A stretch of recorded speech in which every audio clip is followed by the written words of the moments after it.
Alright everybody, how we doing? Welcome back to the covered end for your latest Charlton updates. So the season's underway now. Charlton have played their first game up away against Accrington. Big following up there, 800 fans. Shout out to all of the people that made the trip. Let me know in the comments if you were one of the 800 odd Charlton fans that went up to Accrington and saw that draw, that Lee Burn magical moment, which we're going to talk about. And we'll also in the show get into looking at how we played in that game, some of the early signs of Ben Garner's Charlton side. And we're going to talk about some transfer rumours, both incoming and outgoing, potentially. And we're going to have a look forward at the Charlton versus Derby game, our first game back at home this season. So let's start off then talking about the Accrington game. You can see the stats on the screen right now. We had 23 shots against us.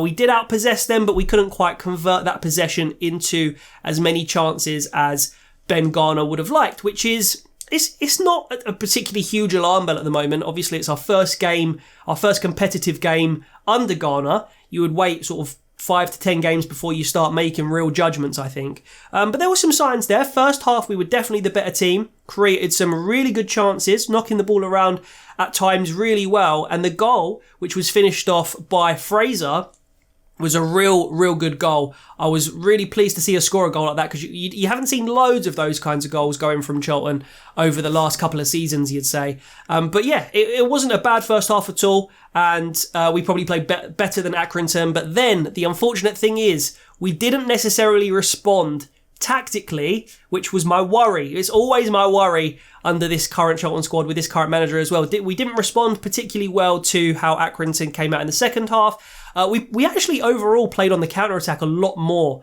than I thought we would. So I wonder if that's just because it's early days and the players just felt like that was natural. We sat off a little bit. But yeah, we played on the counter-attack and our goal actually came pretty much from a counter-attack. In fact, both our goals pretty much, I think, came from counter-attacks if I'm remembering rightly. But do you know what? Let's talk about that Lee Burn moment quickly. What a moment for Miles Lee Burn, obviously son of former Charlton legend or icon. I think you'd call him a legend, right? Carl Lee Burn, and of course his wife Tracy Lee Burn, a big part of Charlton. And I've even worked with her myself, and she's really a great person to have around at the club, does brilliant things for the players. And so what a moment for their son, Miles Lee Burn, to score in the 94th minute, only to have his heart broken, and Charlton fans in general to have their heart broken by what happened a couple of minutes later. Accrington got the equaliser despite us scoring in the 94th minute, and that can only happen to Charlton fans as often as it does anyway. But what a moment for Lee Burn, and I'm really pleased that he's off the mark. We look like we've got some really good young players, especially in the forward areas coming through. Lee Burn, Carnu, interesting to see how involved they'll be this season. But let's go back to Charlton overall, how we did in that game against Accrington. I said we had a good first half, didn't necessarily respond well in the second half, and that defence problem that I talked about in episode 1 of the covered end looks like it might be true. And do you know what? It's early days. I don't want to get ahead of myself, and for anybody who's judging too much right now, Ben Garner's Charlton side, just wait, be a little bit patient, and let's see what happens. If it's still like this in 5 to 10 games, like I said, then you can start, piping up a little bit more, in my opinion.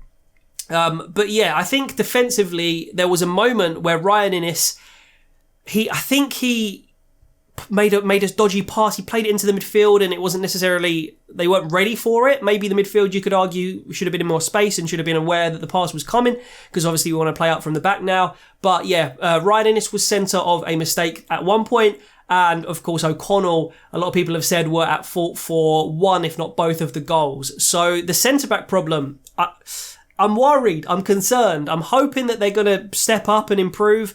But yeah, the two centre-backs didn't have the best game for me. The thing is, Innes can mask average games with... Basically, what I'm trying to say is he does the basics well, doesn't he? He wins headers, he gets stuck in. And I've said this from day one with Innes. He's a really good defender. But in a system where you're playing out from the back, in a system where you've got to have a little bit of pace to recover at times, I don't know if Innes and O'Connell is the best partnership at the back. But I really hope I'm wrong. I really do. So yeah, really good first half, not such a good second half, and Accrington ended up with double our shots on goal. And it's Accrington, they're not like a huge threat in this league. They're a mid-table team at best. They're average, aren't they? And you would expect a team like Charlton, other teams, Sheffield Wednesday, Derby, Ipswich, these kinds of teams, to be going away to somewhere like Accrington and dominating the stats. I mean, we did dominate possession, but we just couldn't convert it into chances. And hopefully over time, Ben Garner will be able to do that. So I'm reserving judgment for a little while. But yeah, that's pretty much my sort of unpacking of that game.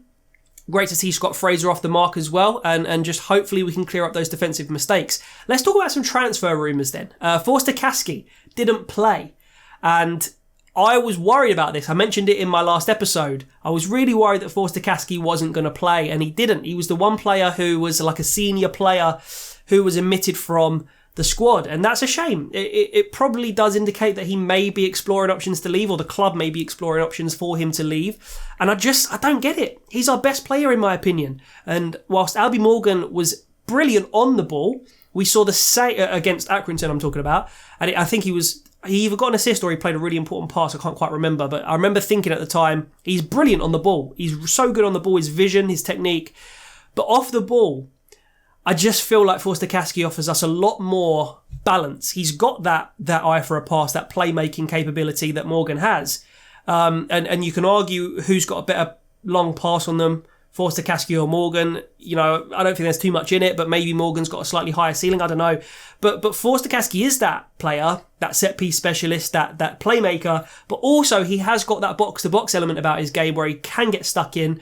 And he's a little bit more tactically aware, a little bit more intelligent at this stage in his career. And we need sort of 27, 28-year-old midfielders, at least a few of them. I know we have a few other ones, but a player like Forster Caskey, I won't stop talking about it until we know whether he's leaving, but I really want him to stay. He's our best player in my opinion. But yeah, hopefully Morgan can step forward and play as well defensively as he does on the ball. So Forster Caskey potentially, that is a sign that he's leaving. And then also we've had Charlie Kirk as a subject of interest from Hibernian and Reading, plus potentially some more clubs as well in for him. Now, I wouldn't be horrified if we sold him, but he looked good in pre-season. And I think obviously he had a very difficult early Charlton career with his dad passing and being benched by Adkins. It was just generally difficult. So we haven't seen the best of Kirk in a Charlton shirt. And I hope that he gets at least until January to stay and prove himself. But you never know, if the club look at it like he can bring in a fee, maybe it's a profit on what we paid for him. Maybe it's enough money to invest that into another player who's available that we can't afford to miss out on in the eyes of the recruitment, the recruiters at the club.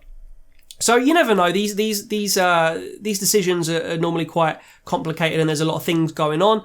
But I think I'd probably edge towards keeping Kirk if I had a choice. But we are looking to bring in some loan players. So Raksaki from Crystal Palace. I can hear a lot of people at the moment probably sort of sighing at the fact that it's a Palace youngster. When we've got a lot of our own youngsters coming through, Leeburn and Kanu, like I mentioned, as well, in terms of like forwards.